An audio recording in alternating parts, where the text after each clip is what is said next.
Welcome to part 3 of our series on the ministry of the Sunday School. If you've been with us the last 2 weeks, we talked about how to grow a Sunday school ministry. That was part 1. Last week we looked at part 2, which was how a Sunday school class becomes stagnant.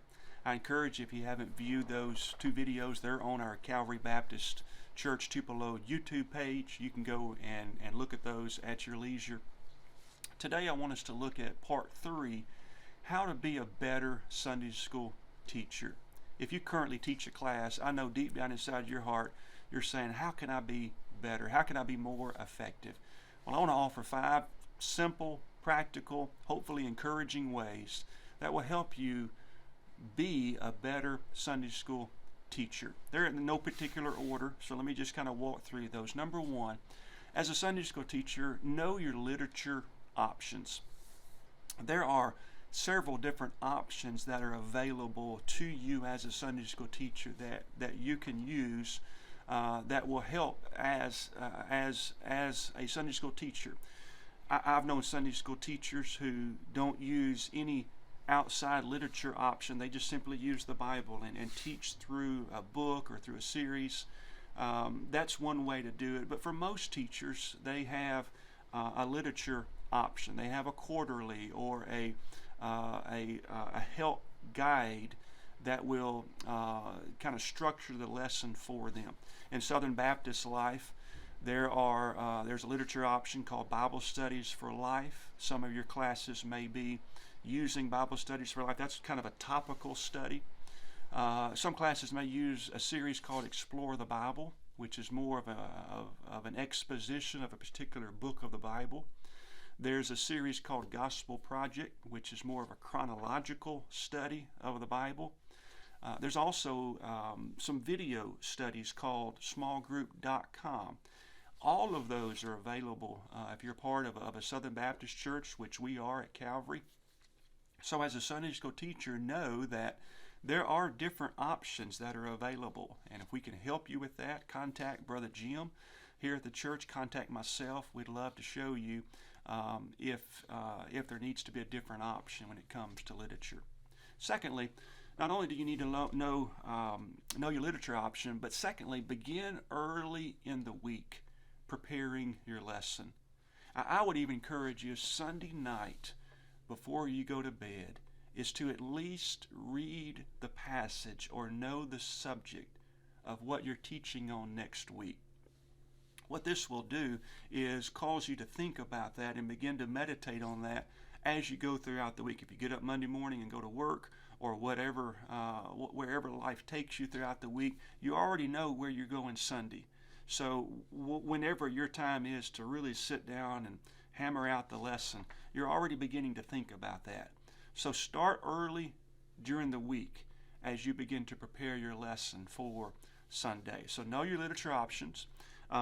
Secondly, begin to prepare early throughout the week.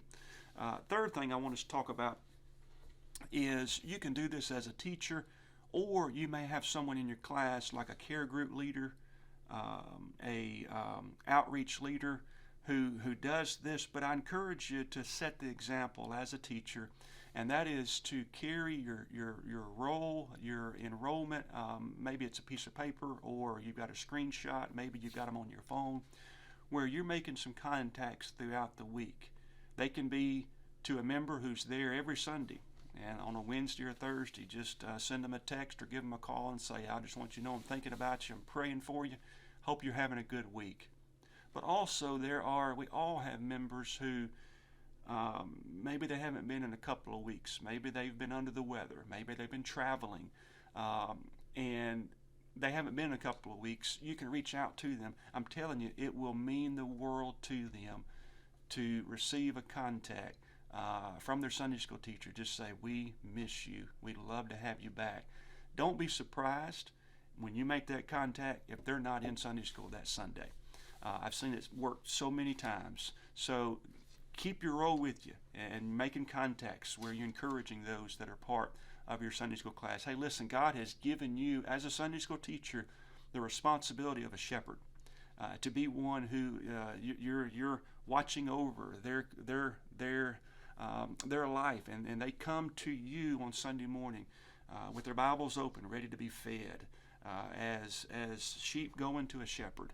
And what a privilege God has given you to be able to teach and be able to share with them. So keep your role with you throughout the week. Fourthly, and this is one we may not think about a whole lot, but I want to just stretch you a little bit. As a Sunday school teacher, a good Sunday school teacher will reproduce themselves yearly. If you were with us on our first video, I talked about how a Sunday school grows by planting new classes.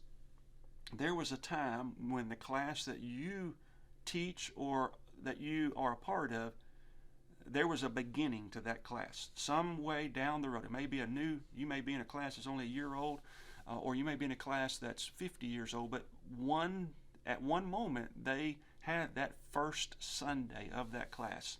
And Sunday school ministries grow by birthing new units, and new units cannot be established unless there's someone to teach those classes. And the best way to raise up teachers is not just try to find someone who is at church every Sunday, but the best way to do that is someone in your class that you can begin to disciple and pour into their life. And God begins to put the call on their heart to be a teacher. So when these new classes are starting down the road, new units, however the Lord blesses, we've got a pool of individuals who are ready, trained, and discipled to be able to go and to be able to be a shepherd to someone else or to another group of people. So as a Sunday school teacher, as a responsibility not just to teach, but to pour into someone. You know someone in your class that God is working in their heart, and that one day they're going to be a teacher. One day they're going to be able to share through a lesson that they've studied each and every day. So reproduce on a yearly basis someone who can one day be a teacher. Lastly, how to be a better Sunday school teacher. And this one's probably the most important. I put it last for a reason. When you teach on Sunday morning, you are teaching a lesson that's been prepared. But you're also coming with a heart that's been prepared. When you teach on Sunday, make it be an overflow of what God's been teaching you every day since the previous week. Your Sunday school lesson is not your personal time with the Lord. It needs to be extra. Just as a pastor, my weekly sermon preparation should not be my daily time with the Lord. That needs to be extra. As a Sunday school teacher, what God is teaching you every day in your own personal time with the Lord, bring that in as you teach Sunday school. You've got a lesson that's being prepared, but teach out of a heart that is in overflow mode because of what God has been teaching you and what God's been showing you. You never know when that may come up. Maybe a question is asked in class, and it may not have anything to do with your lesson that you've prepared. But God may bring up a verse that you read in your own personal time with the Lord where you can answer that or be an encouragement to someone. So as a Sunday school teacher, you are coming in with a heart that is ready, and that is in overflow mode, this oasis, this cup that is full because of what Christ has showed you throughout the week. Every teacher can be a good teacher with the power of the Holy Spirit. That's what makes a good teacher. It's not the eloquence, it's not the knowledge, it's the power of the Holy Spirit, and that comes with a day-by-day walk with Jesus Christ. So as we wrap this up, how to be a better Sunday school teacher, know your literature options, keep your role with you each and every day, maybe in your vehicle as you're traveling, or maybe by your nightstand at home and you're reaching out to your class throughout the week.